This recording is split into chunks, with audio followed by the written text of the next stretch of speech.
Bien, buenos días. Voy a empezar ya porque mientras van entrando. Bueno, buenos días a todos y a todas. Muchas gracias por estar aquí. Bienvenidos y bienvenidas.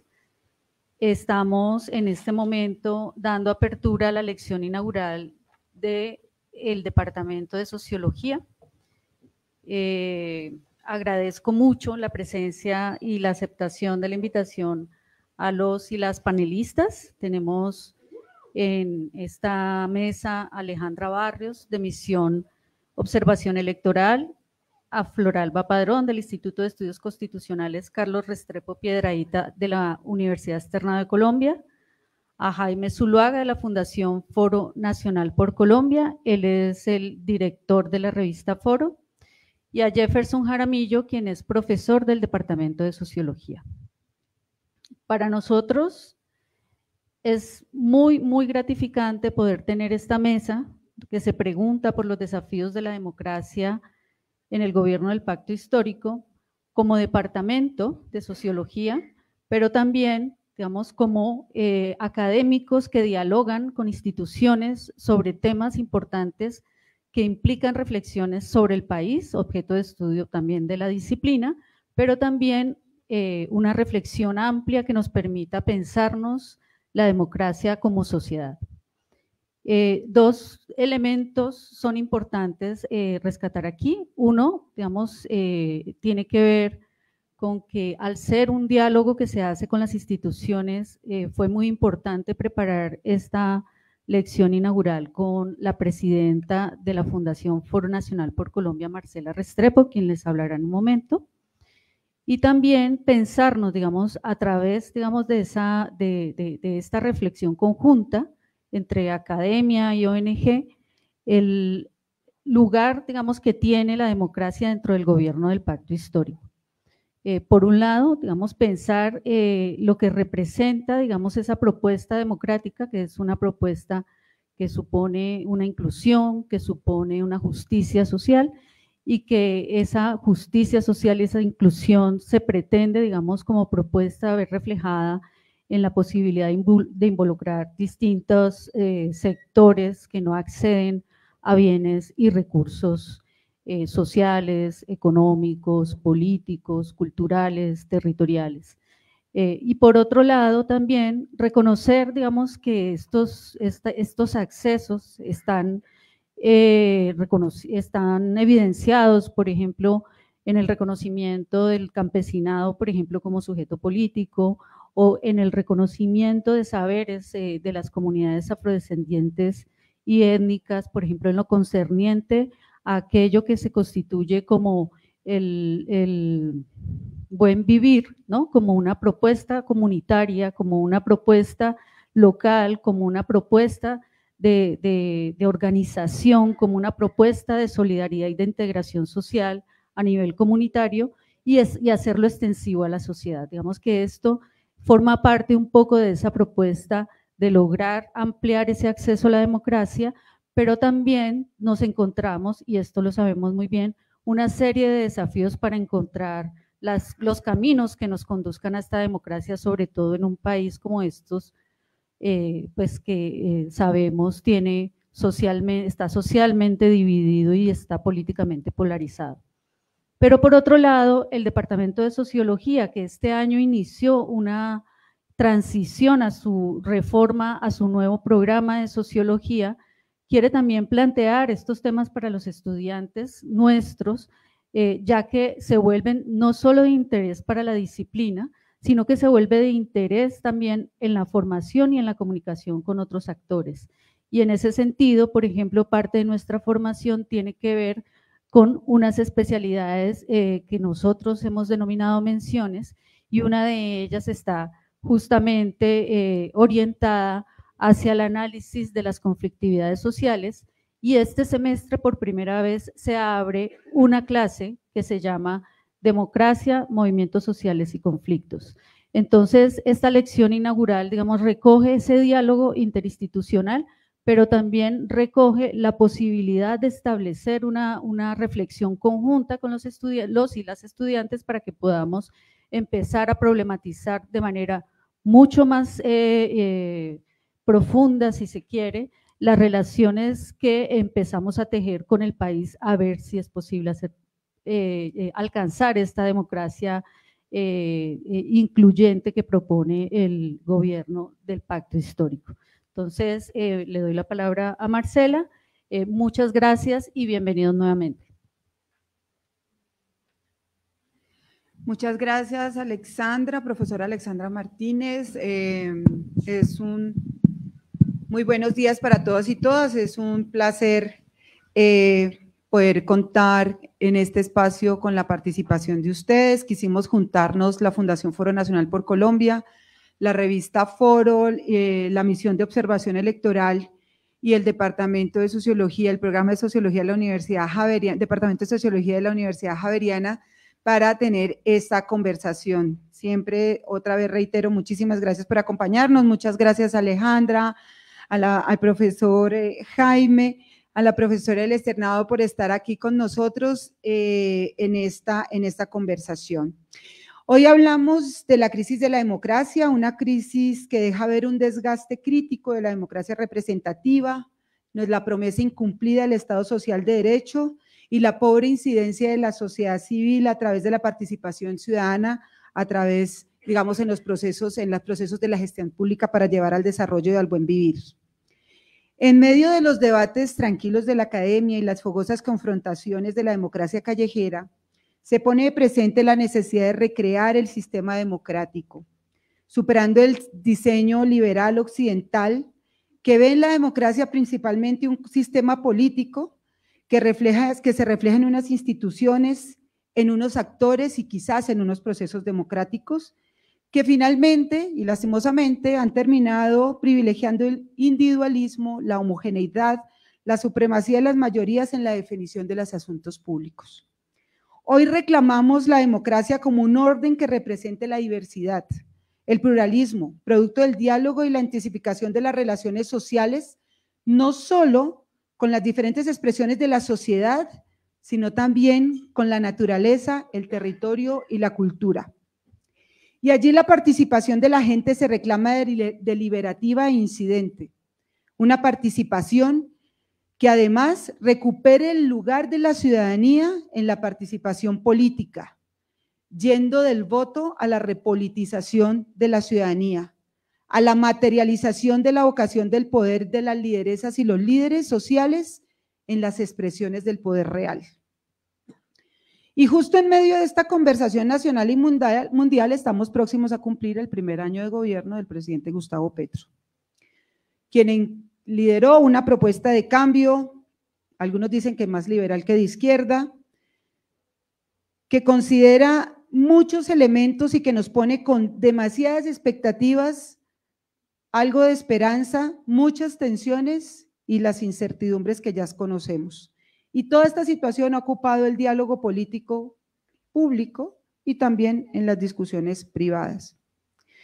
Para la Fundación Foro Nacional por Colombia, que es una organización de la sociedad civil fundada por un grupo de intelectuales, activistas y académicos ya hace más de 40 años, este es un momento privilegiado para la reflexión y la vivencia de nuestra democracia.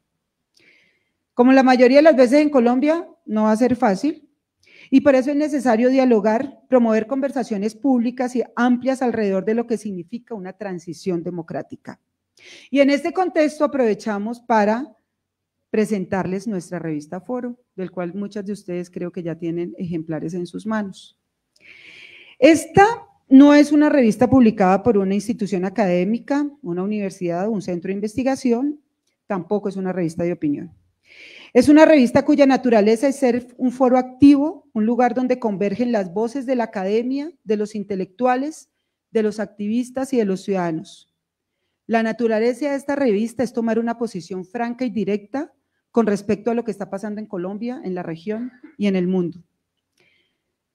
Así que esta es de alguna manera una revista que no asume una posición cómoda, no se queda solamente con los planteamientos de hipótesis y teorías, sino que propone unos puntos de vista y además incluso se da la tarea de hacer propuestas concretas para tramitar la situación que vivimos. Es para nosotros muy honroso presentar este proyecto editorial, un proyecto editorial que nació como la iniciativa de la reflexión académica y de lo que estaba pasando en el contexto específico del movimiento social. Es una revista que lleva 30 años de existencia y es una revista que viene desde la sociedad civil.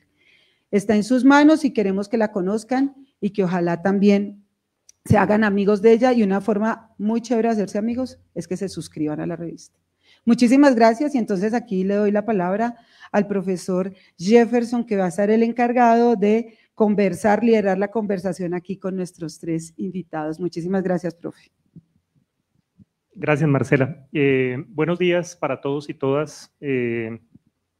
Muy agradecidos desde el Departamento de Sociología de la Universidad Javeriana por la posibilidad de sostener esta conversación el día de hoy en torno a los desafíos de la democracia en el actual gobierno del Pacto Histórico.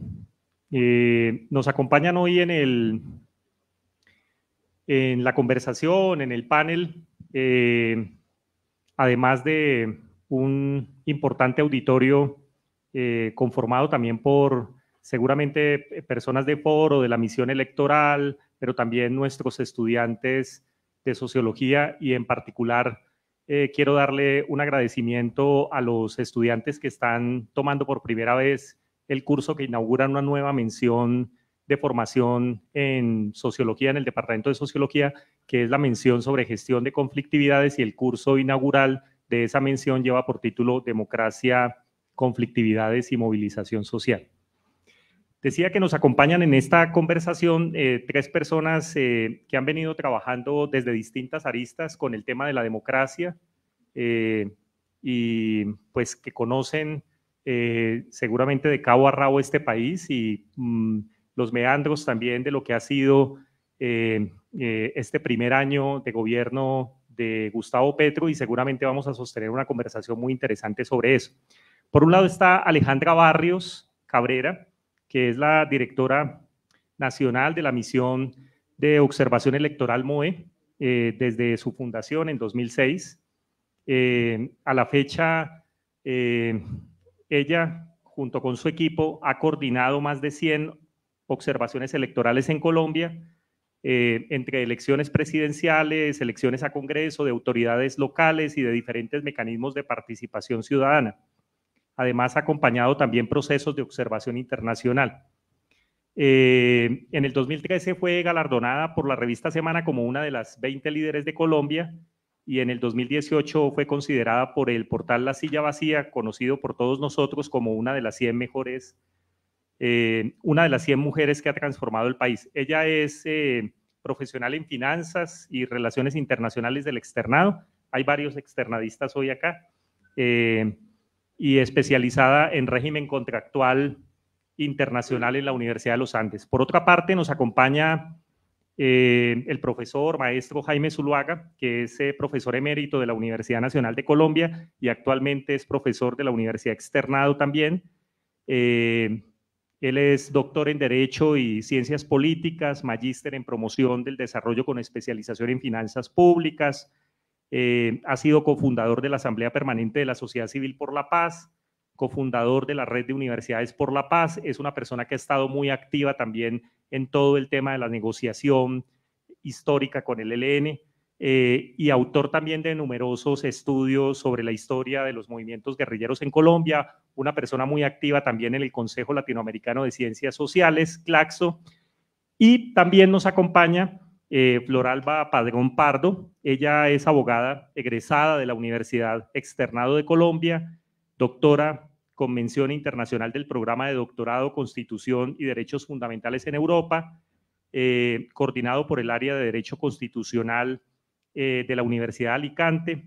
Es especialista también en temas de argumentación jurídica, de filosofía del derecho.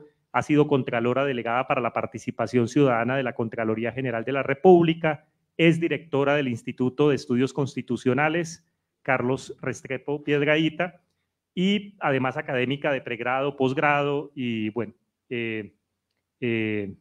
no me extiendo más porque hay, digamos, indudablemente muchos méritos en los tres expositores que nos acompañan el día de hoy. La idea de la conversación es que cada uno de ellos tenga por lo menos unos 10 minutos para poder conversar en torno como a una pregunta detonadora que les hemos formulado con anterioridad, y luego de esa presentación de 10, de pronto se pueden extender hasta los 12 minutos para que luego nos quede también la posibilidad de conversar con el auditorio. Vamos a tener la posibilidad de pronto de profundizar en algún elemento que haya sido emergente de esta primera de cambio con la conversa con ellos. Entonces, quisiera empezar con Jaime Zuluaga, a propósito también del lanzamiento del último número de la revista Foro, que es el número 109, que se titula Las incertidumbres de la transición. Jaime allí tiene un artículo supremamente sugerente que se pregunta fundamentalmente también por los laberintos de la democracia, también por el asunto de la democracia radical. Quisiera iniciar precisamente formulándole como esa pregunta a Jaime, que nos hable un poco cómo ve ese asunto de la transición y los laberintos también de la paz total en el marco también de lo que pues él seguramente dialogando con otros autores y autoras ha denominado como la democracia radical. Jaime, esa es como la primera pregunta. Sé que tienes algunos elementos ahí como para también contextualizar lo que está sucediendo con el actual gobierno de Gustavo Petro y seguramente también hablarás en algún momento en la segunda parte sobre cómo ves el tema del ELN. Bueno, muy buenos días a todas, a todos. Agradezco la presencia en este auditorio para este debate. Agradezco igualmente en nombre de la revista Foro y en el mío propio al Departamento de Sociología de la Universidad Javeriana por propiciar este espacio y brindarnos la oportunidad de participar en su lección inaugural del semestre. Eso tiene mucha significación en el mundo, en el universo académico. A ver, no me gusta ser el primero en comenzar, entonces voy a plantear muy esquemáticamente algunos puntos para ver si contribuyen a alimentar la discusión. Lo primero que quiero decir es que para cualquier gobierno en el planeta, o para cualquier movimiento o partido político en el planeta, llegar hoy a un gobierno es un desafío muy grande, porque tiene que encarar entre las múltiples crisis que estamos afrontando, económica, social, ambiental, alimentaria, etcétera, tiene que enfrentar la crisis de las democracias, el desencanto profundo con las democracias en todo el planeta. Y si la propuesta es la de ser un gobierno democrático o democratizador, el desafío es doble, porque no solamente tiene que encarar ese desencanto con la democracia, sino desarrollar una gestión gubernamental que le permita a la gente recuperar la confianza en las perspectivas democráticas de una sociedad. Pues esa no es tarea difícil. ¿Por qué están en crisis de la democracia? Sobre eso hay una literatura abundantísima en los 3 últimos lustros. Creo que no tenemos tiempo pues en esta carrera contrarreloj en la exposición para plantearlo, pero digamos que hay un problema de fondo, 2 problemas de fondo que quiero señalar. Primero, la democracia como promesa de prosperidad y de igualdad es una promesa incumplida. Hay una concepción de progreso que tiene a la civilización al borde del colapso. Y las desigualdades, como nunca en la historia de la sociedad humana, han crecido como en la época del imperio de la democracia, después de la caída del llamado campo socialista y el auge de las democracias liberales y las economías de mercado. Nunca antes las desigualdades habían sido tan fuertes como lo son en este momento. Y el segundo elemento es, que creo que hay que plantearlo, es que las democracias liberales enfatizaron fundamentalmente en la cuestión de los regímenes políticos, en los aspectos procedimentales, y eso recorta la visión y la concepción de la democracia.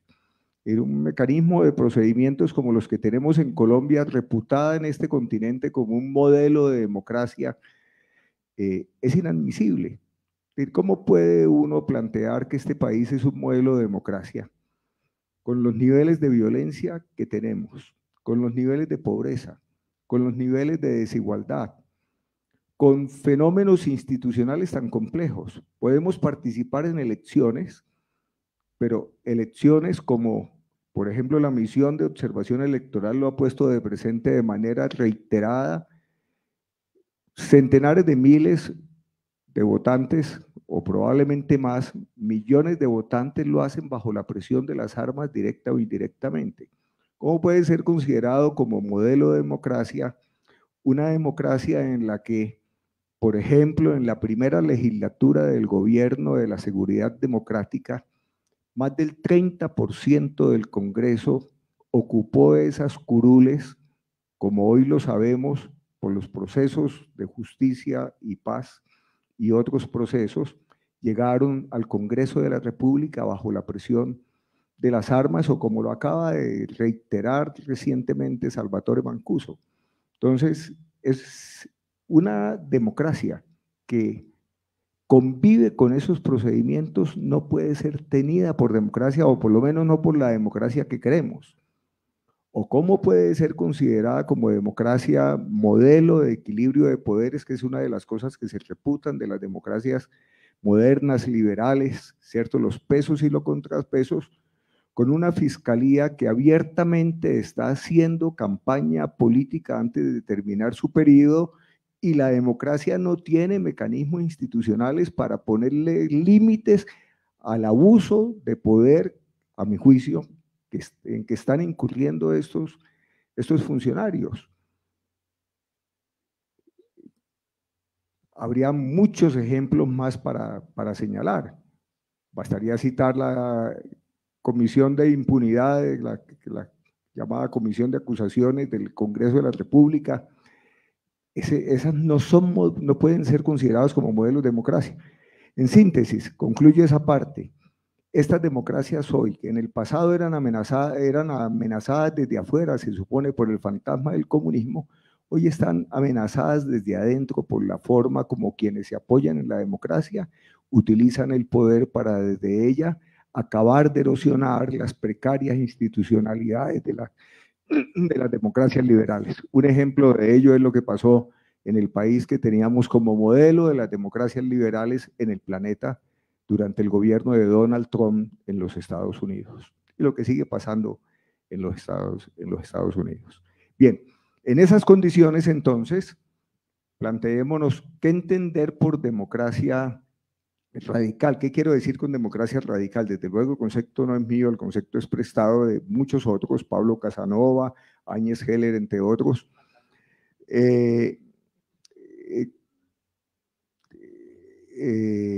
El concepto de democracia radical tiene un contenido muy sencillo. La democracia no se puede agotar en la dimensión política del funcionamiento de la sociedad.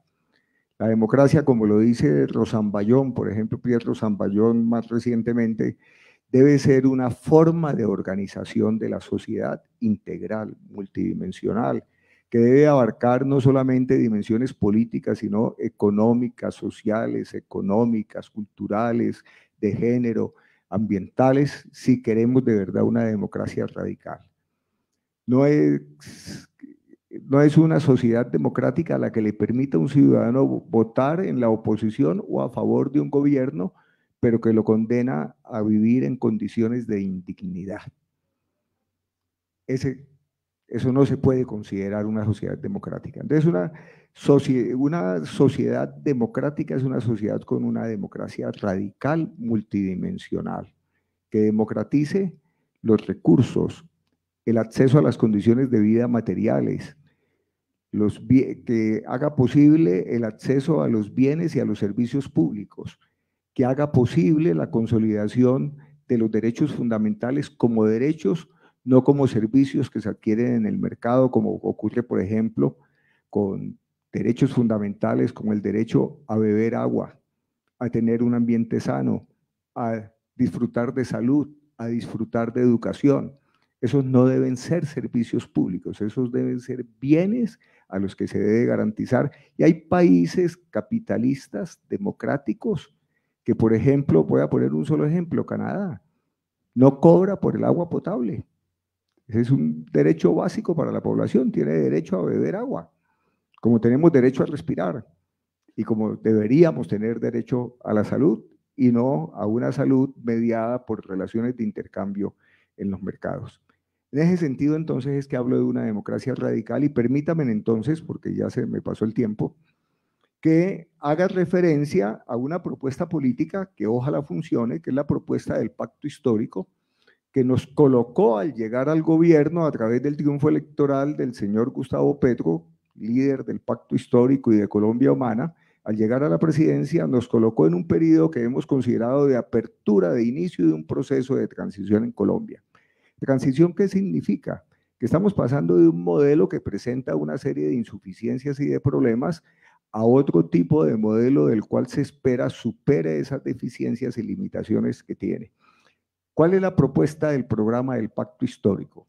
Voy a leerlo para ser fiel a lo que dicen allí. Dice, un nuevo contrato social para el buen vivir y el vivir sabroso con todas las diversidades de la nación, para entrar por fin en una hora de paz cuyo rostro sea una democracia multicolor, expresión de los mandatos ciudadanos que haga realidad la igualdad, una economía productiva que genere riqueza basada en el trabajo y la protección de la casa común. En este párrafo del programa de pacto histórico se sintetiza, a mi juicio, una visión de democracia radical. Deberíamos estar en un proceso de transición hacia un tipo de sociedad que haga de la democracia una forma de organización de la sociedad, no solamente por los derechos políticos que les consagre los diversos sectores, sino por las dimensiones ambientales, étnicas, de género, económicas, que haga posible el buen vivir y el vivir sabroso en el cuidado de la casa común, que implique la transición energética, bueno, en fin, todas estas cuestiones que por fin un gobierno colocó en el centro del debate político y económico en este país y en el concierto internacional de nuestro continente y en otras dimensiones.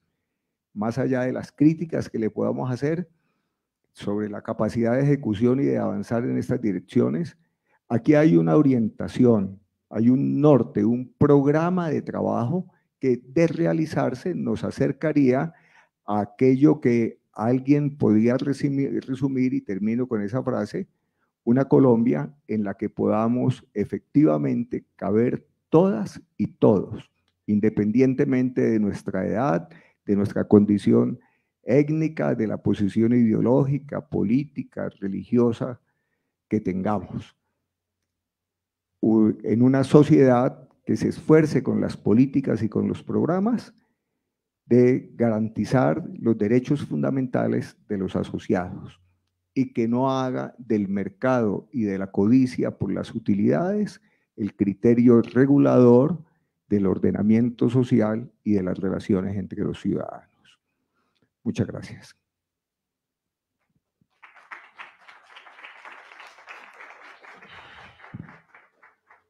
Muchas gracias a Jaime por estas primeras de cambio, sobre todo también tratando de situar la relación entre el concepto de democracia radical y digamos, el programa amplio del pacto histórico. Quisiera formularle ahora una pregunta. Esperen que es que se me perdió la agenda aquí. Acabé de cerrar, se me acabó de cerrar la página ya. Perfecto. Alejandra, sabemos que pues has estado muy conectada con todo el tema del sistema político electoral, incluyendo el sistema de partidos. ¿Cuál es tu lectura desde la MOE de lo que está ocurriendo actualmente, de las oportunidades para el cambio también que se generan con este gobierno o que se proponen generar con este gobierno en términos, digamos, de temas que están ligados al sistema político electoral, como el tema del modelo de representación, el tema de la corrupción política, el tema también del lugar que tienen las élites tradicionales y las élites emergentes en ese sistema. En general, es como tu lectura específicamente sobre ese tema del sistema electoral desde tu visión como directora del Observatorio Electoral.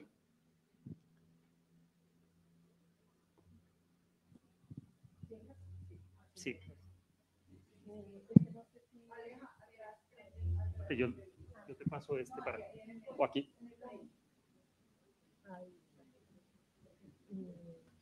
Pero creo que está mejor. ¿Es este? Sí, está mejor. Alexandra, Marcela, muchísimas gracias por la invitación. Realmente para mí es un placer estar acá. Me encanta conversar con estudiantes porque creo que podemos imaginar, crear y mirar con frescura lo que tenemos. Yo venía furiosa. Ayer terminamos como a las 11 de la noche de sacar el informe para la Comisión de Seguimiento Electoral que se tiene el día de mañana en Cúcuta. Entonces venía cargada de tigre porque anoche hicimos la revisión y esto no y tal, pero yo acabo de escuchar a Jaime y no, ya me acabo de volver optimista. Jaime sí que viene de un pesimista, mejor dicho. Sí, quedé como con angustia existencial. Voy a tomarme ahorita una agüita de manzanilla y... yo voy a hablar es de la democracia electoral, que es de lo que me corresponde. Como venía furiosa, entonces quiero volver y mirar lo que tenía pensado decir para decir, bueno, es que no todo está perdido, como dice la canción, yo vengo a ofrecer mi corazón. Entonces veamos el tema de la democracia en Colombia. Si hay crisis democráticas, claro que tenemos crisis democráticas. Y claro que Colombia tiene profundas crisis democráticas porque es un país que está atravesado por el conflicto. Es un país que está atravesado por la desigualdad, por la pobreza y por las diferencias de capacidades institucionales en los diferentes territorios. Entonces, si yo me pregunto, si yo hago una pregunta muy sencilla y es como yo me veo, o como ustedes se ven aquí desde la Javeriana, en el ejercicio de la democracia, lo que yo veo cuando me veo al espejo, veo una mujer blanca, clase media, bilingüe, privilegiada, con una carrera.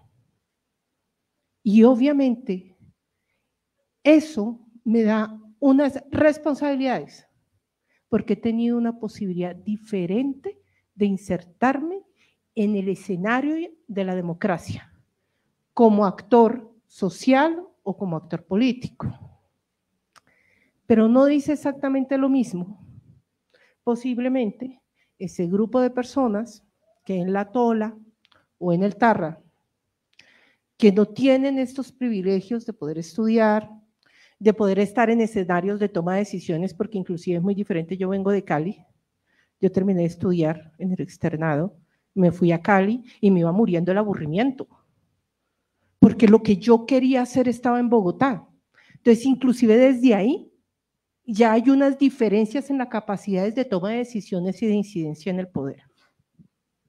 Entonces, si nosotros volteamos a ver esos territorios, las comunidades, el ejercicio de la ciudadanía en esos territorios, pues obviamente es completamente diferente a la posibilidad de los que tenemos en principio, los que estamos aquí. Son dos realidades diferentes. Entonces lo que vemos es que Colombia en términos democráticos funciona con una autopista impresionante. Entonces el embajador está acá, embajador de Perú, que bien contar con usted en estos escenarios de conversación. Él llega a Bogotá, ve la institucionalidad que hay en Bogotá, vi una corte maravillosa, nuestra corte constitucional. Yo no sé si usted coincide conmigo, pero yo cada que veo nuestra corte constitucional me enamoro más de este país y de la capacidad que tiene este país de resistir embates autoritarios con esa corte maravillosa. Y lo que uno ve es una capacidad institucional democrática muy fuerte. Esa es la autopista. Pero cuando vamos a otros territorios, a otras regiones, empezamos el camino de piedra. Y entonces son dos concepciones completamente del ejercicio de la democracia y de cómo se entiende la vida de la toma de decisiones. Vamos ahora y veámoslo entonces, esto en qué se traduce cuando estamos hablando de democracia electoral. Nosotros somos una construcción de reglas de juegos electorales que está elaborada de tal manera que tiene como único objetivo lograr mantener a los que llegan a la representación política ahí y a los que no lo han logrado acá. Es decir, nuestro sistema de construcción de lo electoral, nuestras reglas de juegos electorales, que no las hemos revisado, y si vamos a hablar del gobierno del doctor Gustavo Petro, fracasó completamente en la anterior legislatura, se le hundió una reforma política, se le hundió la reforma de arquitectura institucional, pasa un código electoral que ahora podemos ver algunos temas que se actualiza con cosas muy importantes que pasan en ese código electoral, pero con cosas que no logramos avanzar. Igual un código electoral son las reglas con las que vamos a las elecciones, no modifica en sí mismo el sistema electoral, es decir, no brinda mayores garantías a los ciudadanos en términos de acceso a la representación, sino que es las reglas, digamos, el código son las reglas, cómo es que se hace, el cómo hacer, pues no la logra. Y no la logra, si ustedes me preguntan, yo le vi, como dirían los mexicanos, yo no le vi que le echara ganitas. No lo vi.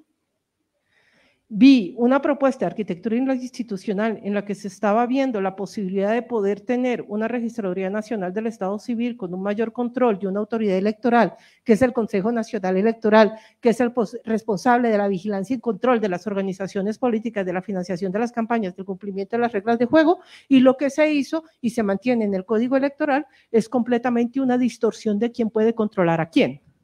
Entonces, la registraduría, que es la encargada de la logística electoral, termina teniendo más capacidades y posibilidades, además de representación territorial, que el Consejo Nacional Electoral, que tiene como objetivo vigilancia, control, regulación de esas reglas de la competencia electoral. Y yo quiero que cuando ustedes piensen en la competencia electoral, no piensen en algo amable.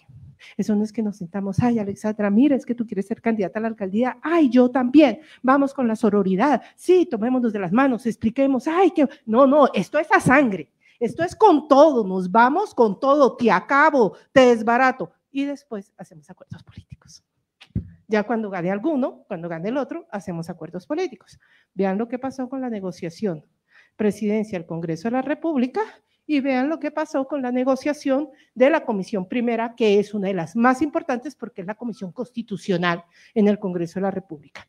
Se pierde, se rompen los acuerdos y lo que se están enviando ahí son mensajes de aquí.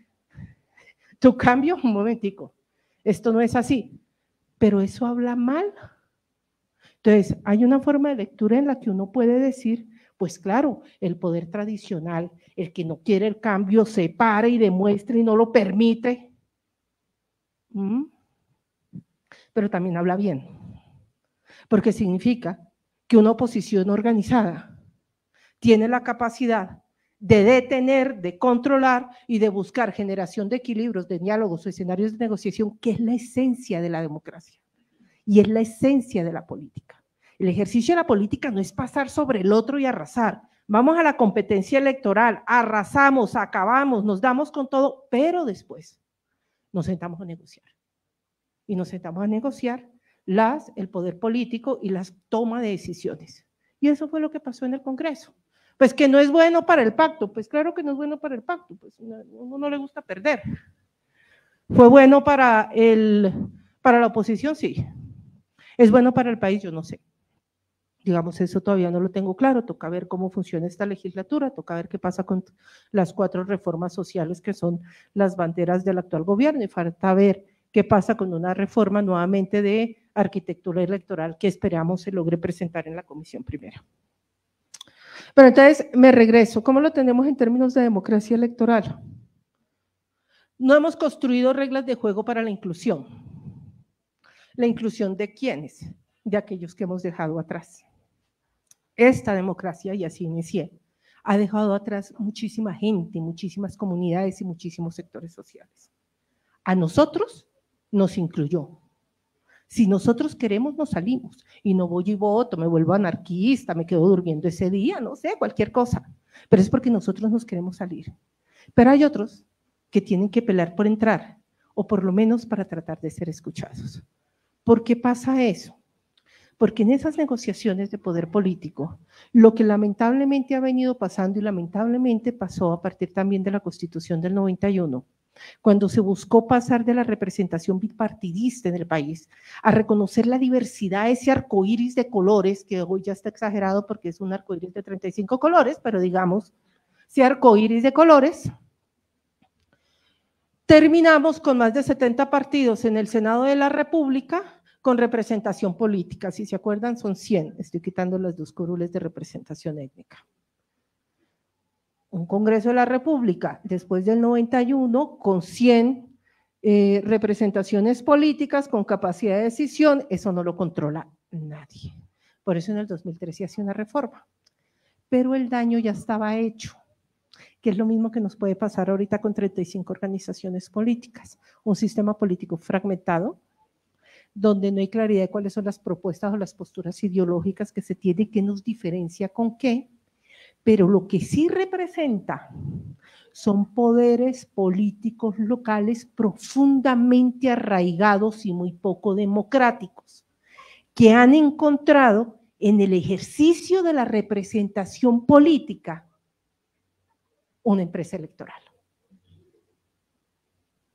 Es eso. Y hoy lo tenemos en 35. ¿Qué pasó después de 1991, cuando tuvimos más de 70 organizaciones? Ese poder político territorial que requiere para competir electoralmente muchísima plata, lo hace en un contexto de un país que lamentablemente está atravesado por economías ilegales y grupos armados ilegales.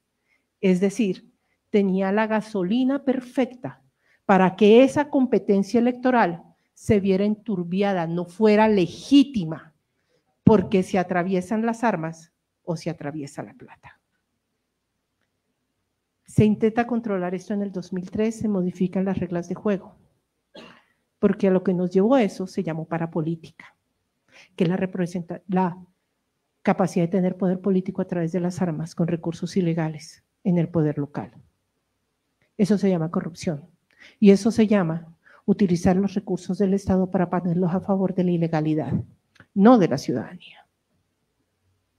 ¿Democracia? Obviamente hay carencia de democracia porque lo que hicimos fue juntar lo peor que teníamos sumado a una incapacidad o una falta de presencia institucional en lo territorial y se empezó a capturar todo.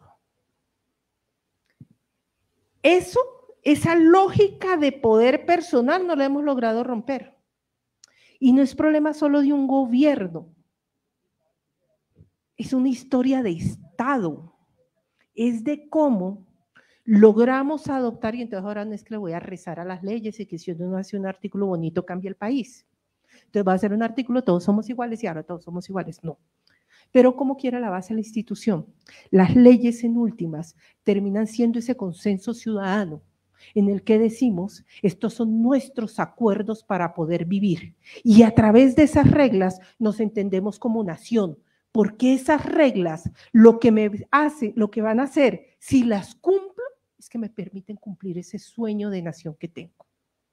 Y no hemos logrado hacer esas modificaciones legales, algunas que estalló acá, donde se pregunte cómo es la representación local, cómo así que 100 personas logran representar a todo el país, y ya voy terminando, logran representar a todo el país, o una Cámara de Representantes donde nadie sabe quién representa. Deberíamos buscar una lógica de representación más local, pero no hemos llegado a esos acuerdos, y no hemos llegado a esos acuerdos porque lamentablemente lo que tenemos son unas fuerzas desde lo local con capacidad de representación nacional, porque por esta gente votamos, no fue que llegó en un ovni, con capacidad de representación, que defiende esos poderes territoriales porque les son útiles, les sirven a las lógicas empresariales del poder político.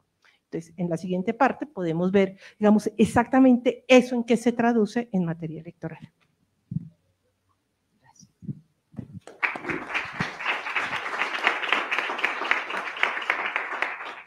Muchas gracias, Alejandra. Conectando con lo que estabas hablando, quisiera que ahora tuviéramos la posibilidad de escuchar a Floralba en torno a cómo valora ella el tema de la calidad de la democracia en nuestro país, en particular también en el caso de el gobierno del cambio, cómo valoras este tema de las tensiones entre la democracia representativa y la democracia participativa, cómo es el asunto de cómo se manifiesta esto en la agenda legislativa actual. Muchas gracias, Floralba. Muchas gracias, Jefferson, a ti. Antes que nada, quisiera agradecer a Alexandra Martínez y a Marcela por invitarme a ser parte de este panel. Para mí es un orgullo estar en este extraordinario auditorio y acompañada además siempre. Es un placer volver a encontrarme con Alejandra, con el profesor Zuluaga y Jefferson. Muchísimas gracias. Hablar después de Alejandra me sirve muchísimo siempre, primero porque siempre aprendo de Alejandra, pero también porque lo que quiero es enmarcar mis 10 minutos de intervención en cómo es la calidad de la democracia, o algunos elementos de la calidad de la democracia en Colombia, las tensiones entre la democracia representativa y participativa, qué encontramos o qué elementos encontramos en el discurso del presidente Gustavo Petro Urrego frente a esto, que nos puedan dar unas ideas en este debate, algunos ejemplos sobre la comunicación del presidente de la República que dan cuenta de esto que estoy diciendo, y luego esto cómo se refleja en la agenda legislativa del gobierno. Bueno, primero, cuando uno habla de la situación de la calidad de la democracia, después de hablar de Alejandro, uno dice, ya lo acaban de ver, o sea, si uno ve la democracia, los elementos de la democracia representativa y particularmente esa hoja de ruta que es ese código electoral de 1986 que determina todo lo que está haciendo, pues ya a grosso modo Alejandro lo acaba de decir. Pero en particular estos elementos de la tensión entre la democracia participativa y la democracia representativa, o a la ciudadanía que quiere, apela a mayores espacios de participación ciudadana, y esta apelación que la ciudadanía está haciendo a mayores espacios de participar, es decir, no quiere ser tanto representada como ser participar, es una situación común en toda la región, en América Latina y en el mundo. La erosión de la representación política se manifiesta en varios elementos. La crisis del sistema electoral, de la que acaba algunos elementos acaba de apuntar Alejandra, la crisis de los partidos políticos, la baja participación, es decir, la abstención en las elecciones, y el descontento con los congresos y con los parlamentos, dependiendo de qué sistema de gobierno estemos. Todo este escenario común viene acompañado o se presenta en la realidad con la aparición o el surgimiento de un nuevo espacio público. ¿Cuál es ese nuevo espacio público? La calle y las redes sociales. Este nuevo espacio público que representa las movilizaciones ciudadanas, la calle y las redes sociales, de discusión, en que las personas participan, en que las personas quieren estar, en las personas quieren ser oídas, en donde se plantean agendas públicas, agendas de debate, donde se plantean temas y se forman organizaciones sociales de base que en algunas oportunidades han terminado convirtiéndose en organizaciones políticas. Les pondré algunos ejemplos, y más en el escenario de una facultad o en un programa de sociología. Pasó en Argentina con los caceloreros, pasó también con los piqueteros en Argentina, nosotros y en Chile, los paros o las manifestaciones sociales, no sé si se acuerdan los paros que hubo en la Vía Panamericana o el paro en el Chocó, los TIPNIS en Bolivia, en la Confederación Nacional de Indígenas, en la CONAIE en el Ecuador, y ahí también debemos insertar el espacio público digital, el Big Data, los problemas de Big Data, los algoritmos, las elecciones, lo que pasó en Estados Unidos con Facebook y Donald Trump, también hace parte de esto de qué está pasando, dónde estamos generando los espacios de discusión. Y el movimiento estudiantil, termino con el movimiento estudiantil de las protestas prepandemia que tuvimos aquí en nuestro país. Todo esto, todos estos escenarios, ¿a qué le están haciendo o cómo empiezan a hacer? ¿A qué le están haciendo? ¿Frente a qué se enfrentan? ¿O cuál es la contraposición de estos escenarios? Pues el Congreso de la República. Porque antes el escenario de discusión, como bien nos los planteó Alejandra, o sea, donde nos poníamos de acuerdo en cuáles eran nuestras líneas comunes denominadores, y era en el Congreso de la República, donde determinábamos los pactos ciudadanos, los pactos de actuar pacíficamente, nos poníamos de acuerdo, son en las leyes, en las reformas constitucionales. Esa es la manera pacífica donde tenemos de resolver nuestros conflictos. Entonces, si el Congreso de la República, pues, está enmarcado por todos estos elementos que entran en crisis, pues estos otros espacios la gente empezó a participar o a determinar en estos escenarios y y darle un poco la espalda al sistema de la representación política. ¿Qué vemos? Que la ciudadanía, en todo caso, sigue participando en el sistema de representación, es decir, la democracia, con todas sus vicisitudes, sigue teniendo con las maltrechas reglas que tenemos, pero es la manera de seguir funcionando como país, es la manera de que sigamos funcionando como país, porque en la contracara de lo que es democrático, o sea, no participar en las elecciones o irnos esto, es sencillamente una dictadura. Y eso es, por supuesto, un escenario no deseable. La ciudadanía, entonces, por eso sigue participando en las elecciones, con desgano, pero participa en las elecciones para castigar a los partidos tradicionales. Y nos pasó a nosotros con Rodolfo Hernández. Rodolfo Hernández, yo lo podría asociar con Donald Trump, con Bolsonaro, y aquí que tenemos al embajador, un poco con la situación de Pedro Castillo. ¿Por qué? Porque al final son figuras distintas cada uno, no es que sean iguales, distintas, pero que son diferentes, son outsider de las figuras propias o típicas de la representación política que hay en los diferentes países. Entonces, la gente o nosotros tenemos la mayor votación al Senado de la República es un youtuber, es JP Hernández.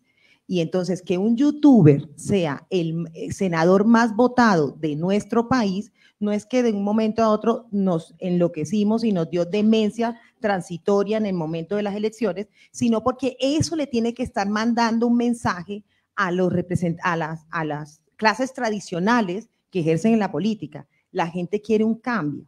No se sabe si un cambio es, la gente quiere algo diferente, algo distinto, no quiere lo mismo. Eso es una muestra de decir a la clase política tradicional, no queremos más esto, queremos cuestiones diferentes. El presidente Gustavo Petro y su forma de gobernar se insertan en este escenario o en esta irrupción de movilizaciones sociales, donde la gente quiere cambio, la gente quiere diferente. No sin esto de que hay que decir que Gustavo Petro es el primer presidente que tenemos que no viene de la clase política tradicional, el primer presidente que tiene de izquierda de este país. Es decir, Gustavo Petro ha hecho política toda su vida. Sí, eso sí, ahí veo varias caras que me dicen, claro que Gustavo Petro ha hecho política toda su vida, pero no es de los partidos tradicionales que llevan 20 años, ejerciendo el poder. Entonces el presidente surge con esta idea, o sea, montado en esta idea de cambio, de ir en contra del establecimiento, de ser distinto, de encarnar lo diferente a lo que siempre ha gobernado. Y el presidente en sus discursos se erige y es elegido en esto. ¿Qué pasa cuando uno oye o hace un análisis de cómo habla de cómo se comunica el presidente Gustavo Petro. Ya el profesor Zuluaga nos habló un poco del manifiesto de qué era el manifiesto del pacto histórico y lo que determinaba. Pareciera más un artículo de un texto constitucional que un artículo, o sea, un artículo de un texto que funda, que determina, que establece unos lineamientos de sociedad y de país, que un proyecto de una organización política. Entonces ya eso le da a uno una idea de cuál es la envergadura de a dónde queremos llegar. Pero el presidente Gustavo Petro en sus discursos hemos hecho en el Observatorio de Agenda Legislativa de la Universidad Externado, que coordino con otra profesora de la universidad que se llama Carolina Rico. En eso hemos hecho el análisis de qué ha pasado entre el presidente y el Congreso de la República. Y el presidente tensiona en su discurso la democracia representativa y la democracia participativa. ¿Cómo vemos que el presidente determina estas tensiones? El presidente inicia su mandato hace un año, muy diferente con el Congreso de la República. Le vamos a presentar al Congreso de la República las propuestas del cambio, nosotros presentamos una propuesta y el Congreso tiene que hacer, y a medida que el Congreso actúa bien o mal, como nos gusta o como no nos gusta, o como dijo Alejandra, es decir, ¿qué queremos que el Congreso sea? Queremos que el Congreso sea un Congreso que reaccione, que controle, que ejerza su posición de contrapoder, de equilibrio de poderes con el presidente de la República. Yo sí quiero eso. Pero, ¿qué espera? ¿Qué se está mostrando en la comunicación del presidente? Que pareciera que cuando el Congreso de la República actúa y cumple con sus funciones, pues eso no está bien. Y ahí entonces determina como yo quiero el cambio, pero el Congreso no quiere el cambio. Y ese lenguaje o esa manera o ese mensaje es complejo, para no decir peligroso, porque no podemos tensionar a la ciudadanía, al pueblo, con el Congreso de la República. La manera que el presidente tiene para hacer esa agenda del cambio es de la mano del Congreso de la República. Si no lo hace el Congreso de la República, no lo va a lograr y al final va a erosionar aún más estas determinaciones. Y unas cosas para decir, y me queda un minuto, que me he llevado 3 minutos ya más, y es un dato objetivo.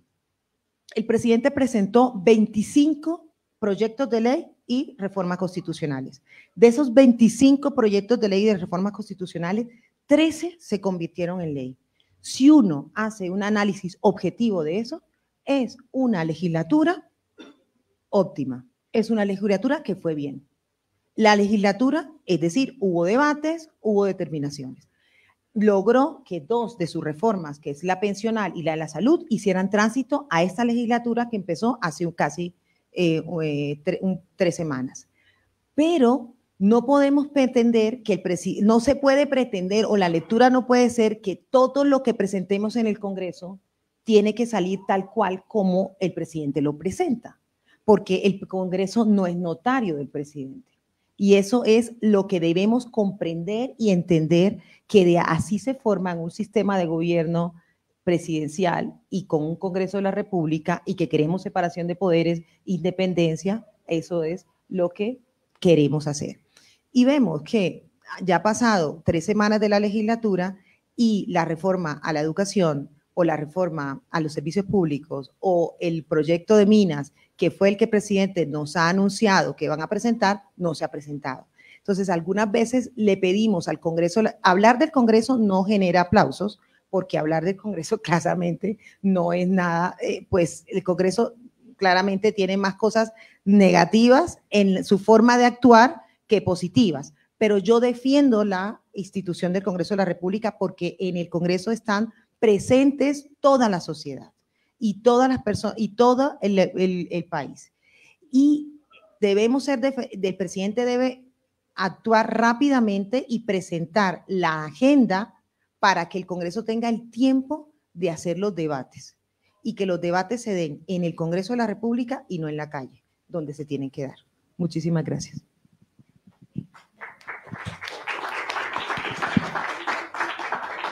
Gracias, Floralba. Yo quisiera en esta última parte de las intervenciones de los invitados plantear como un problema que yo veo aquí, no sé si problema, más bien como tensión. Hay una tensión que creo que se ha planteado creo que es una tensión que va más allá entre el modelo de democracia representativa y el modelo de democracia participativa. Creo que la tensión está precisamente entre marcos más amplios que nos llevan a pensar entre un procedimentalismo liberal y un nuevo contrato social para la sociedad y la ciudadanía. Entonces, y precisamente quisiera colocar como que nos miráramos al espejo entre lo que ha planteado Alejandra y lo que ha planteado Floralba y también lo que ha planteado Jaime. No sé cómo vean ustedes el asunto, Jaime. Gracias. ¿Cuánto tiempo? 3-4 minutitos. Bueno, la primera tensión es el tiempo. A ver, a mi juicio lo que está en tensión es la democracia misma, el tipo de democracia liberal que hemos construido durante estos siglos. Y la experiencia que hemos vivido nos obliga a replantear nuevas formas de democracia y replantearlas a fondo. No se trata de reformas políticas, de sistemas electorales, de modificación de los regímenes políticos, sino replantearnos a fondo, integralmente, la concepción de democracia. Creo que eso ha llegado al fondo. Segundo, debemos mirarnos en el espejo, tomo la expresión.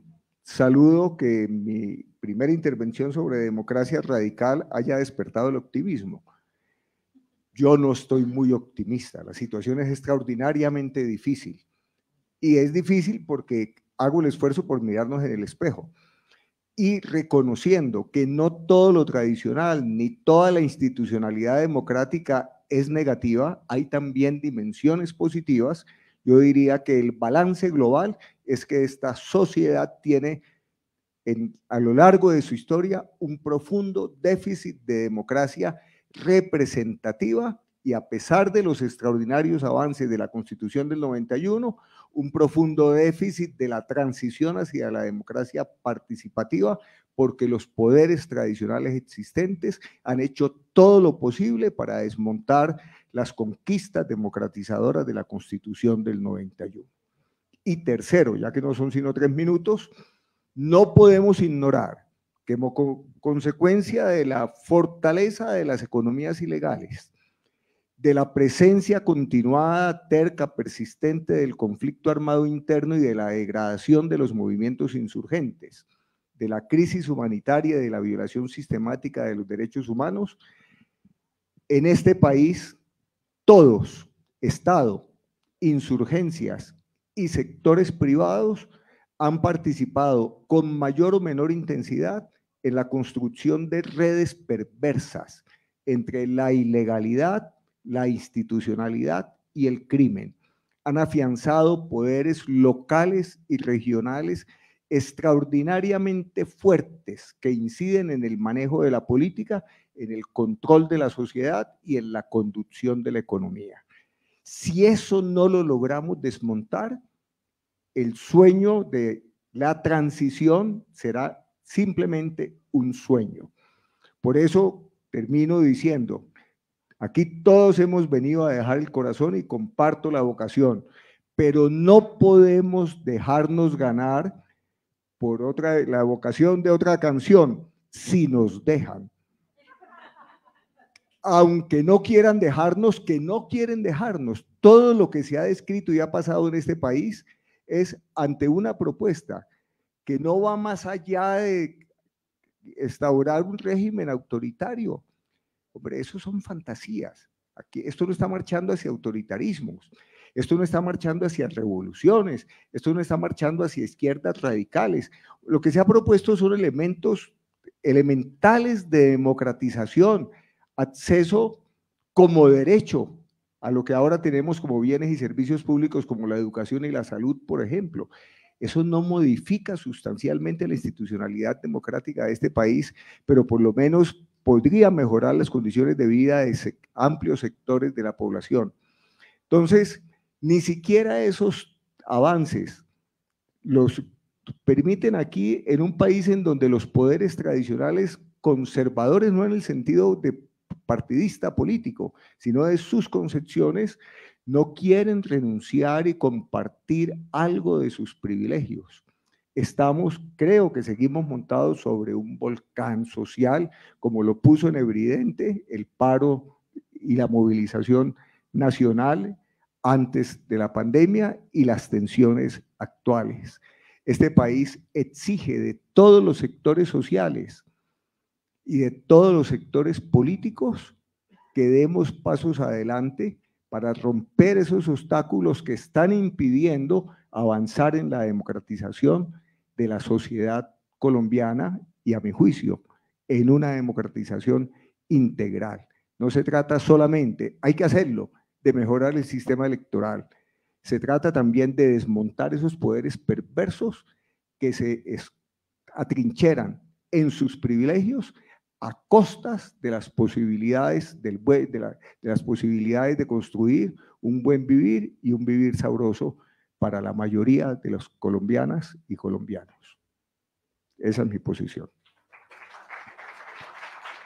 Muchas gracias, Jaime. Ahí el contrapunteo. Estoy pensando qué le dedico. Ayúdenme. Quiero dejar claro que reconozco que este gobierno comete errores que van en contra de la posibilidad de la realización de su propuesta. ¿Cierto? Lo que pasa es que hay muy poco tiempo para desarrollar ese tema, pero gran parte de las dificultades, no todas ni la mayor parte, pero gran parte de las dificultades están en las debilidades mismas del gobierno. Ya encontré que dedicarle.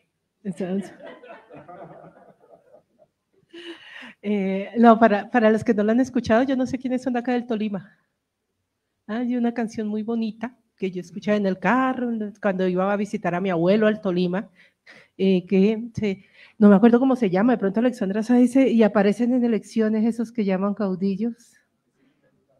No, ese no es el campesino embejucado, ese es otro, pero que es en el mismo playlist. Pero este es, ¿ah? No, este es de Garzón y Collazos, de los que, ¿sí? Bueno, ahí se los recomiendo, búsquenlo por ahí. Ya, exacto.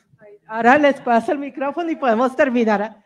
Vamos a hablar de política, punta de canciones, y creo que eso nos saldría muy bien. Propónganle eso al profesor. ¿A quién engañas, abuelo? Ya. Yo quiero hablar de pronto de esa tensión entre la democracia participativa, democracia representativa, pero llegar a una aula de reflexión sobre cultura democrática. Vean, nosotros tenemos un sistema, y yo voy a decir lo que dice el PowerPoint.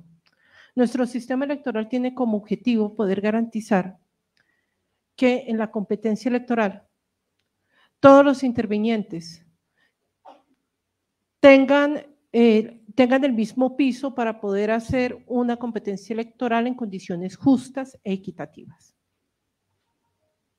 Pero entonces la siguiente pregunta es, listo, eso es, y por eso trabaja el Consejo Nacional Electoral, la registraduría, cuando vamos hacia un proceso electoral, uno ve todas las instituciones de verdad, comprometidas con poder organizar, poder seguir la lista, el checklist de cómo se pueden brindar en un país como Colombia, en unos contextos que son muy difíciles, las garantías, la mayor cantidad, como digo yo, de garantías posibles para que se dé la competencia electoral.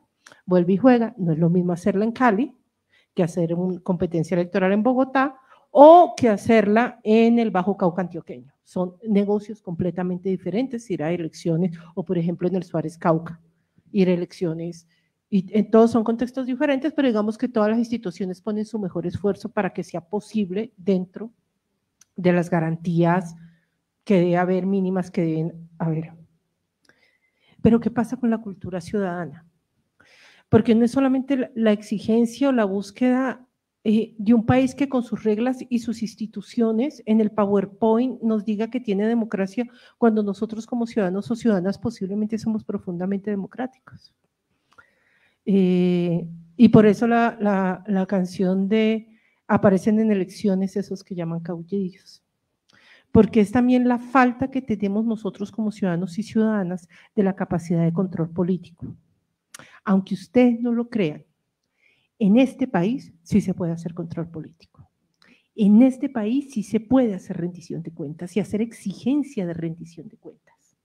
Sí están los escenarios, están los espacios y se tienen en algunos lugares más que en otros. Digamos, si uno pregunta posiblemente en algunas zonas qué tantas denuncias se pueden hacer sobre corrupción, no es lo mismo hacerlas en Arauca que en Bogotá, pero de una u otra manera sí puedes tenerse un diálogo con quienes toman las decisiones, respetuoso, crítico y desde la rendición de cuentas, y créanme que se los digo por experiencia, digamos, en este ejercicio venimos desde el segundo gobierno de Uribe y se ha logrado hacer con unas garantías, digamos, con unas garantías creo que completamente aceptables. Otra cosa es que uno logre lo que quiera, que es como cuando uno le dice a la mamá, pues que yo quiero un carro, pues mija, usted pida todo lo que quiera, pero no todo lo va a tener, carro no hay. Pero sí se puede hacer esos ejercicios de control político. Pero tenemos grandes déficits de democracia como cultura. Yo solamente quiero poner unos ejemplos que me han llamado muchísimo la atención, ya que se está hablando de este gobierno, de esa falta de cultura que tenemos en términos de qué tan democráticos somos y cómo a veces confundimos el tener la representación o el poder político con tener poder y punto, sin necesidad de rendición de cuentas.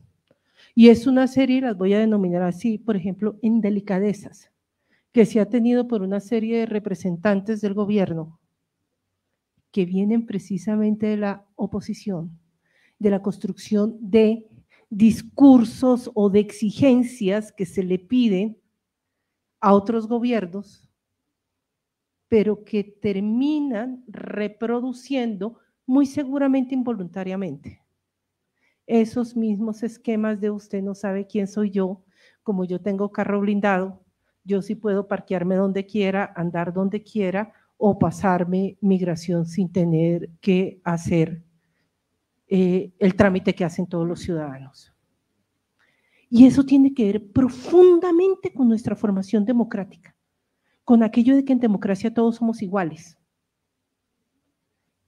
Como no tenemos esa profunda convicción democrática que sí puede haber en otros países, y no voy a hablar de este continente, sino del otro lado, buscamos tratos diferenciales, inclusive cuando llegamos al poder en Francalito. Y yo sí creo que hay si nosotros no logramos atar esos debates profundos de cuál es la democracia que queremos con lo que culturalmente democráticos somos, no vamos a lograr unir el PowerPoint con la realidad, con nuestras actuaciones cotidianas en sociedad, con lo que profundamente somos como seres humanos y como ciudadanos y ciudadanas, porque ahí es donde de verdad se empieza a marcar la diferencia. Gracias, Alejandra. Sí. Sin el frío, ¿verdad? Bueno, yo voy a retomar las palabras que, bueno, donde lo dijo, no tengo canción, el profesor Zuluaga, y es, no sé qué canción podría ser esto, pero bueno, con algunos datos que nos pueden ser dicientes de esto. Listo. El poder tradicional no quiere dejar hacer el cambio. Eso dijo, y podríamos tener unas cosas. Me quedo aquí con esto. Vale. ¿Cómo está el Congreso de la República en estos momentos en números? No en amores, sino en números. La coalición de gobierno cuenta con 62 senadores de la coalición de gobierno, pero a eso tienen que tener en cuenta cómo quedó la mesa directiva, la presidencia del Senado. El presidente del Senado es verde, pero ya vieron ustedes que tiene una posición bastante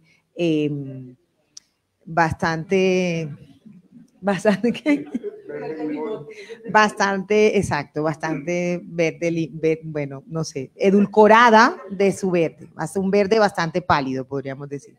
Es decir, entonces ahí hay una gente que tiene, o sea, que no es a muerte con la coalición de gobierno, sino con pinzas.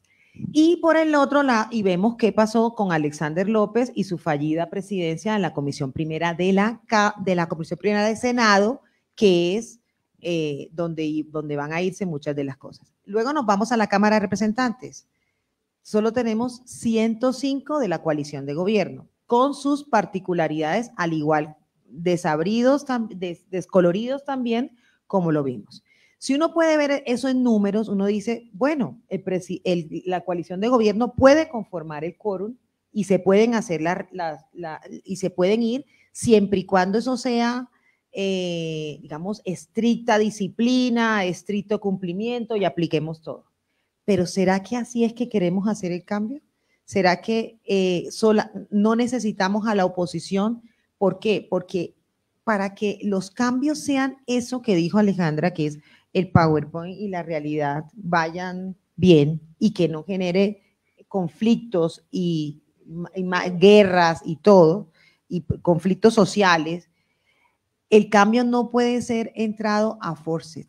El cambio no puede ser entrado así como somos mayoría y nosotros lo hacemos por el número. Los cambios tienen que tener algo que se llama legitimidad. Y la legitimidad lo da la posibilidad de que para poderse confeccionar, en ellos participen y haya eso de pluralismo, democracia, publicidad y debates. Y todo esto que suena a retórica, ¿qué significa concretamente? Que es necesario que los senadores y las representantes de los partidos de la oposición y los independientes también hagan parte de estos debates. O sea, es decir, los cambios se tienen que hacer, pero se tienen que hacer en consenso con todas las fuerzas presentes en el Congreso de la República, porque si no, corremos el riesgo que el debate del Congreso se nos desplace a un debate judicial. ¿Qué es lo que pasa? Cuando no hay legitimidad en la toma de las decisiones en el Congreso de la República, es decir, se crea la norma, ¿qué es lo que nos está pasando? Demandamos la norma en la Corte Constitucional. Y esa demanda de la norma en la Corte Constitucional, ¿qué es? Es una respuesta de la falta de legitimidad que vemos en esa decisión política que se toma en esa ley y en esa reforma constitucional.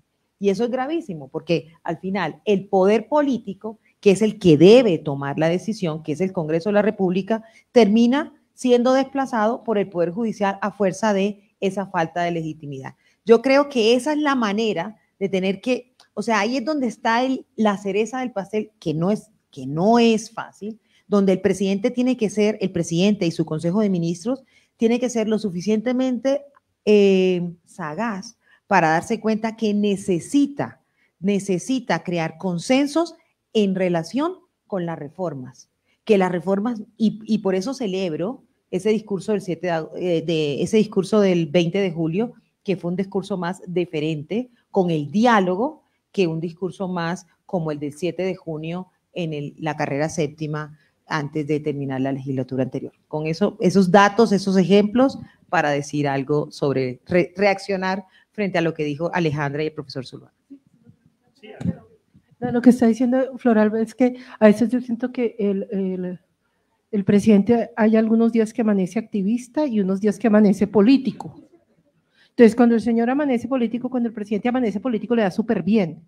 Lo que hizo ayer con la terna de fiscal, me levanté, paré, hice aplauso cerrado en la ventana y dije, cosa tan impresionante.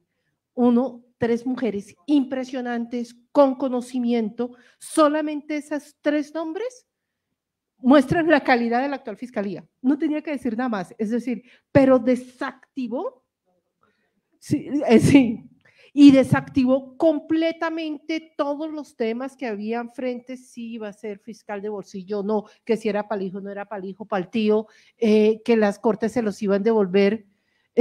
Cuando amanece político, hace discursos como el del 20 de julio. Cuando amanece activista, hace unos Twitter como el que desbarató la coalición de gobierno, y yo decía, sí, dije, ¿qué le pasó al presidente el día de hoy? Amaneció destapado, mandó una coalición dificilísima de poder gobernar al traste y se quedó con una de las agendas, con las agendas sociales, que son las más importantes. Yo creo que con falta de aceite, y esa es un poco como la diferencia, cuando uno habla de política, digamos, la capacidad de la política, y yo sé que eso en este país es horrible, pero ustedes no se imaginan, y ojalá lo puedan ver y lo puedan discutir, la belleza que es el ejercicio de la política en serio, eso es un arte. Cuando uno ve un político actuando bien, una mujer que hace política, actuando en el ejercicio de la política, ojalá logren identificarlo, porque es absolutamente apasionante por la capacidad de recoger, de negociar, de transmitir, de generar alianzas y hacer negociaciones. Y así es el ejercicio de la política interesante que logra incluir. Adelante. Yo me voy a tomar un minutico para reaccionar a lo que acaba de plantear, porque me parece muy importante. Otro ejemplo en la dirección de lo que planteas. El 31 de diciembre, la expresión que utilizaste, se despertó o estaba trasnochado, destapado, y anunció que había 6 ceses del fuego convenidos con 6 organizaciones armadas, incluido el ELN, y a los 2 días el ELN le dijo, señor, que nosotros no ha convenido nada, eso es un cuento suyo. Y lleva 6 meses o más como político, e hizo posible el cambio de actitud, el desarrollo de la mesa de diálogos con el ELN, y que hoy, 3 de agosto, se haya iniciado el cese bilateral nacional temporal por 180 días con el Ejército de Liberación Nacional, ¿cierto? Ceremonia en la que estaba y de la cual me vine para cumplir con ustedes este compromiso.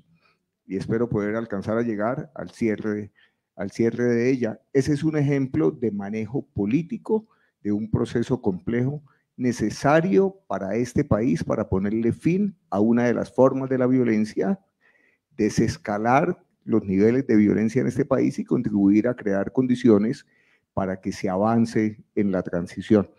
Ahí tenemos ejemplos de cómo no solamente la oposición hace daño, también, sino que un manejo inadecuado de quienes están en los gobiernos pueden garantizar avances o retrocesos.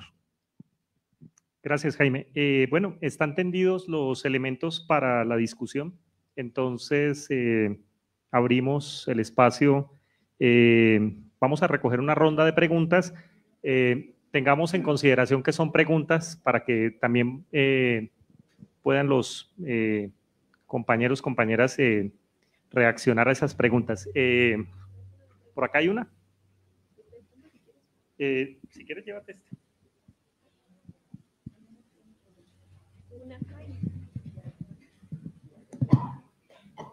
Sí, primero que todo, felicitarlos porque esta discusión se haga en un departamento de sociología.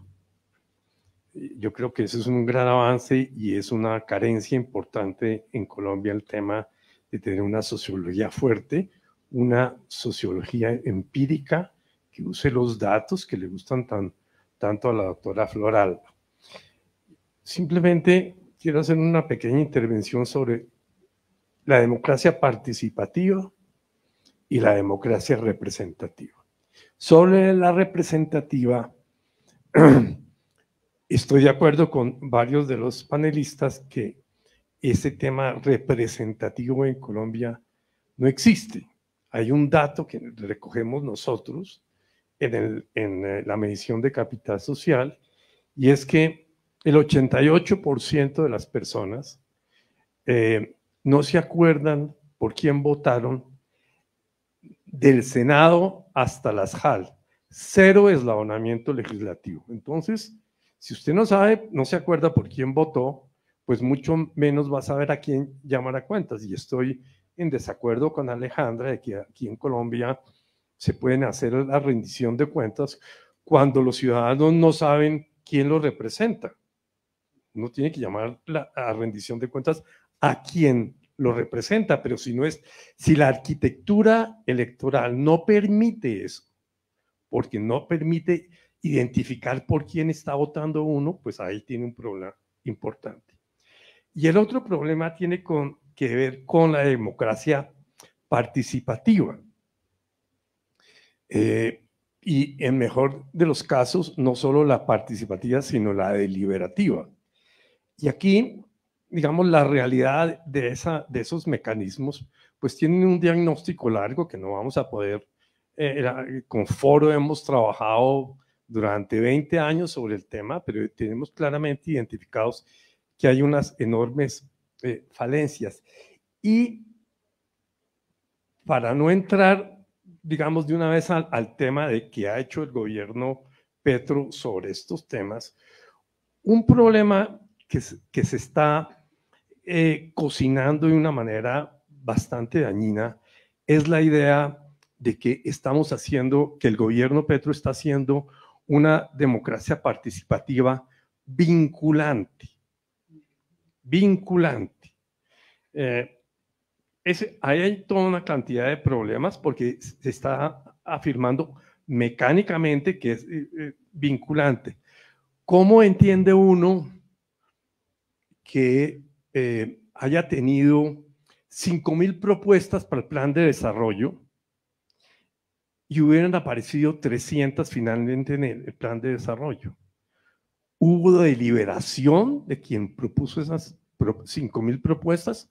No hubo ninguna deliberación.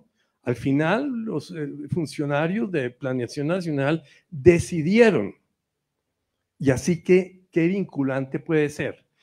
Y volviendo al tema de la democracia representativa, lo que planteó el gobierno Petro, la reforma que planteó, la de las listas cerradas, iba a agravar mucho más el problema de la relación entre ciudadanos y sus representantes, porque al final del proceso, en las votaciones, lo que uno iba a tener, ninguna idea de quién lo iba a representar a un colectivo de ciudadanos, sino simplemente votar por un 5 o 7 o 17 o 35, como hay hoy en día, partidos. No quién representa a un colectivo de ciudadanos, que es lo opuesto al clientelismo.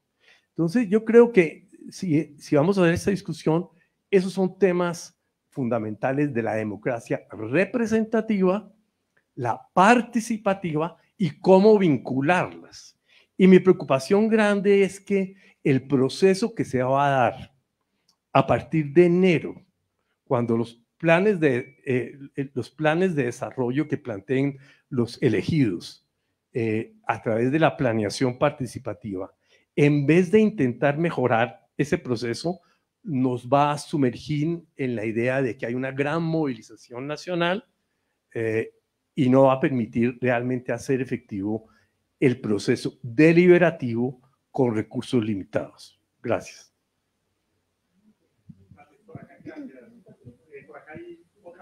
¿Alguien más tiene preguntas, comentarios?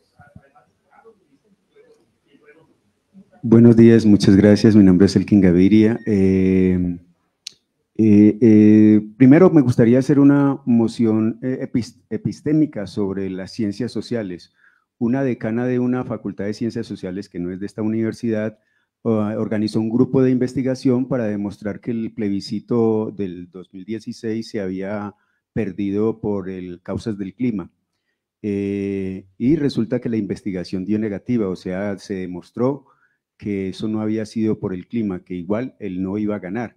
Todo ese dinero se despilfarró y yo le dije, pues ¿por qué no aprovecha ese grupo para que se pregunte por qué no se han vuelto a organizar plebiscitos, ¿no?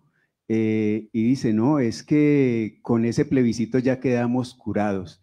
Entonces, a mí me gustaría preguntarles, ¿qué de científico y social tiene organizar un grupo de investigación para avalar no la realidad, sino para darle validez a un sesgo ideológico y político?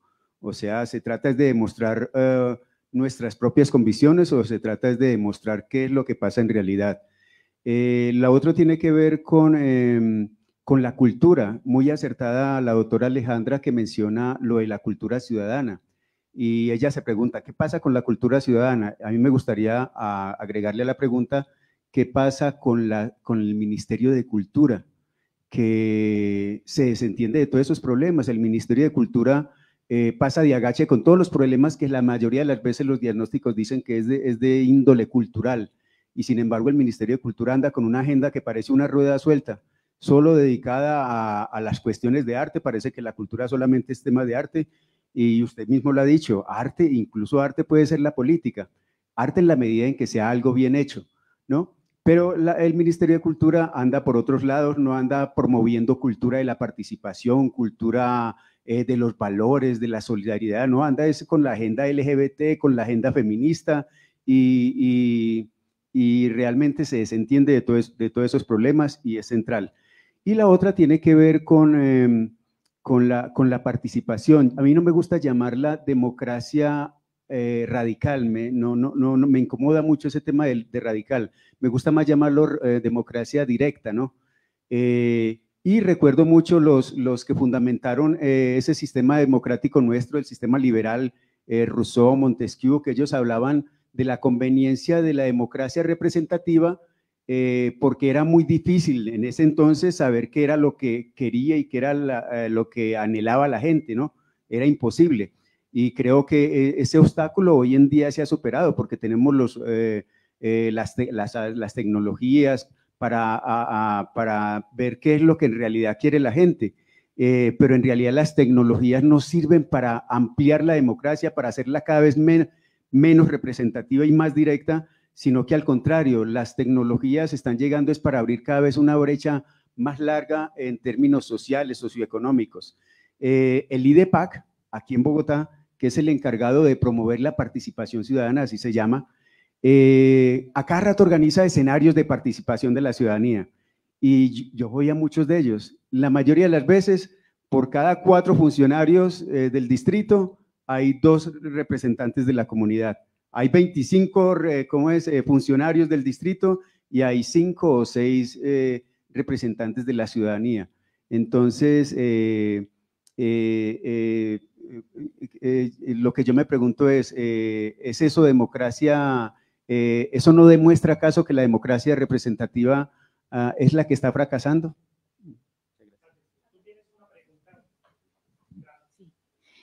Muchas gracias. Mi pregunta va en relación al espectro político.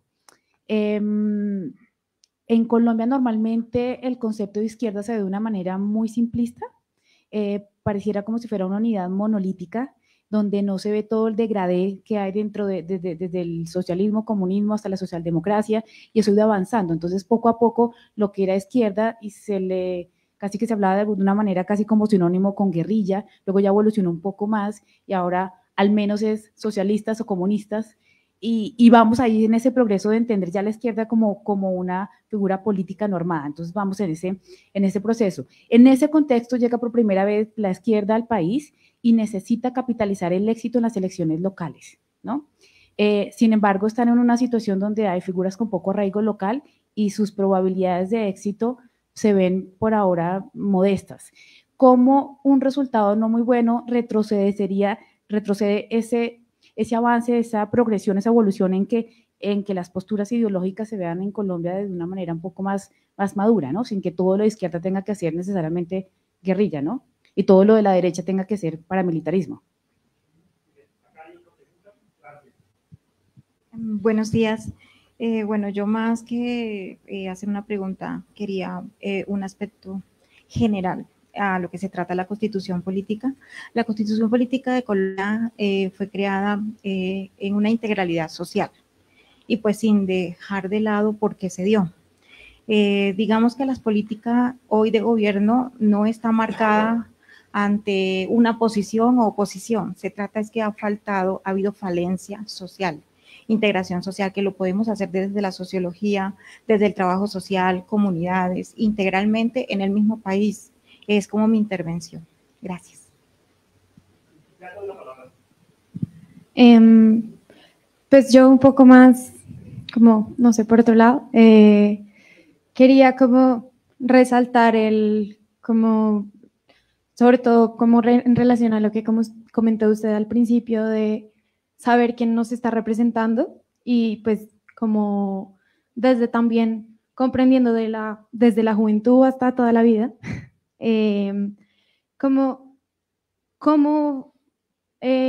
¿cuál es la mejor manera como en este mundo que va tan rápido, en el que no tenemos tiempo y los intereses son muy variados, de todos, cómo mantener un personaje participativo, democrático, como en la actualidad? ¿Cómo generar esa participación desde una posición pues alejada pues de unas críticas ignorantes o facilistas, que es a lo que pues se llega hoy en día y que considero yo también viene de esta falta de pues tiempo y de disposición de generar opiniones bien formadas a partir de pues información y retroalimentación de digamos la circunstancia política actual? Entonces, ¿cómo podemos alejarnos un poco de ese facilismo, siendo como muy cada quien aislado, y participar verdaderamente, como teniendo en cuenta el mundo como fugaz que se presenta tanto en medios de comunicación como en el día a día? Y me enredé mucho, pero espero que se entienda.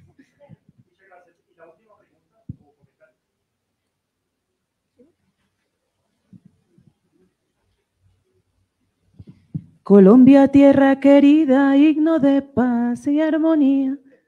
La absoluta incoherencia entre el PowerPoint y el territorio. No hay paz en ninguna parte de Colombia. La doctora Floralba, quien fue mi contralora delegada, allí llevo 22 años de mis 55 poniéndome las botas a construir ciudadanía en este país a lo largo y ancho del territorio, a través de la Contraloría Delegada para la Participación Ciudadana, que fue un instrumento de construcción democrática en el país. Hoy está un poco desdibujada, pero en su misión, pero no en su accionar.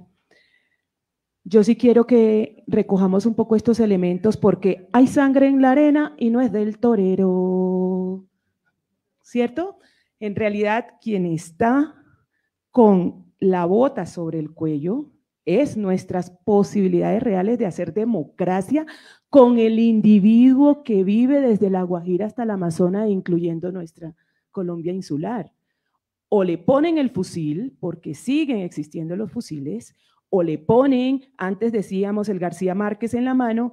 Ahora, en mi tierra nadie vota si no le ponen a Carlos Lleras en la mano, o sea, el billete verde. Entonces, esa democracia, ¿qué interés, o ese ciudadano que vota, ese elector, qué interés puede tener en controlar al que elige?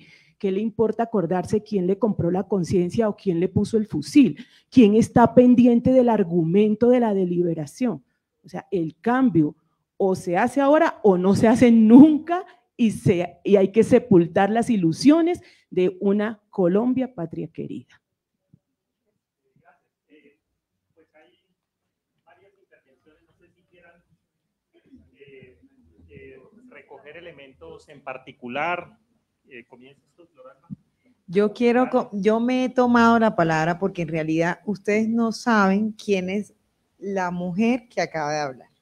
Pero yo les voy a decir que hablamos siempre de la protección de los derechos, y voy a tomarme el sujeto de derechos absolutamente antropocéntrico, y es volver los recursos naturales sujetos de derechos.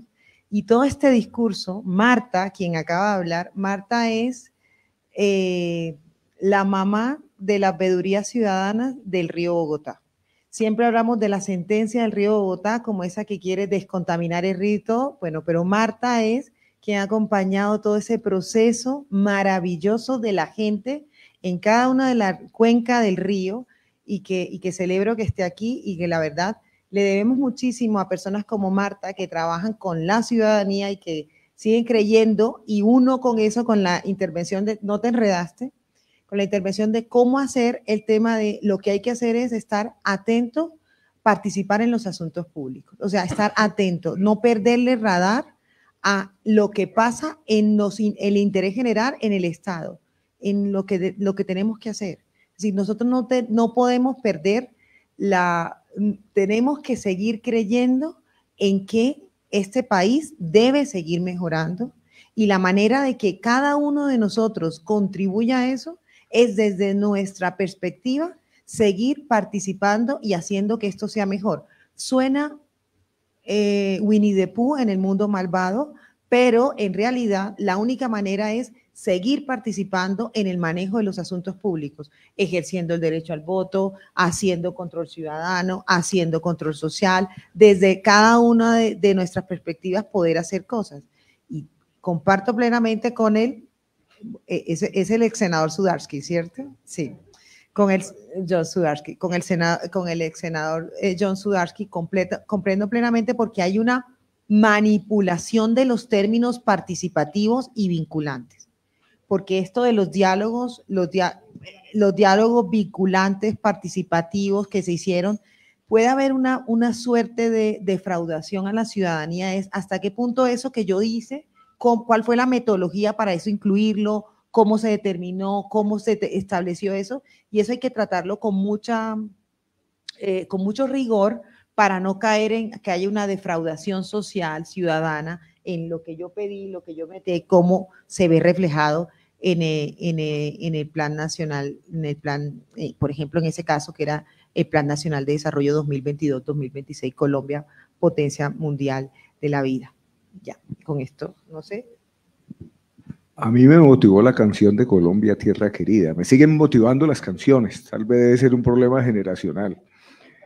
Pero quiero reconocer el papel de Marta y de otras centenares y miles de mujeres y de hombres que trabajan en esa dimensión en muchas zonas del territorio nacional, en medio no solamente de las violencias y del conflicto armado interno, sino de otros tipos de conflictos políticos, sociales y económicos muy fuertes también, que tienen sus expresiones de violencia también, sus manifestaciones de conflictividad violenta. Pero en medio de esa situación, este país ha ido reconstruyendo tejidos sociales, ha ido formando ciudadanías en las últimas décadas. Hoy estamos con ciudadanías que antes no reconocíamos, étnicas, femeninas, de las poblaciones negras o afrodescendientes, ambientales, etcétera, problemas que antes no estábamos. Hay una sociedad vigorosa, potente en esta sociedad, que ha impedido que este país se derrumbe, y es en esa potencialidad que tenemos que apoyarnos, no en el si nos dejan, es decir, tenemos que hacerlo, y eso que pusieron de ejemplo ustedes ahora es una demostración de que sí, efectivamente podemos hacerlo, y es la respuesta que yo le doy aquí a la compañera. Todos, cada uno y una de nosotras y nosotros, desde el sitio en que estamos, tenemos mucho que hacer para construir democracia en este país, y lo primero es reconocernos como ciudadanas y ciudadanas en las posiciones que tenemos y en las posibilidades que tenemos para aportar. Espacios como este son espacios de construcción de democracia, de alentar los debates.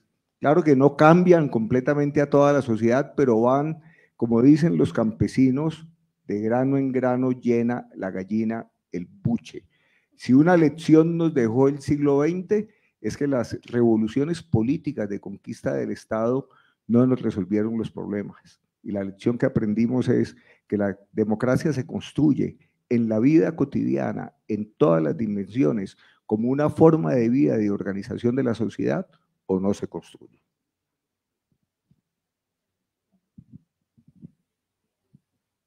Para atacar otro de los temas que pusieron en los comentarios, el tema de la calidad de la información, de cómo nos informamos.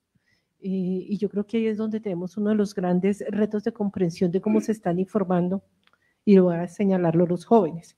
Nosotros hacemos un monitoreo a los medios de comunicación, los hacemos en alianzas con diferentes universidades.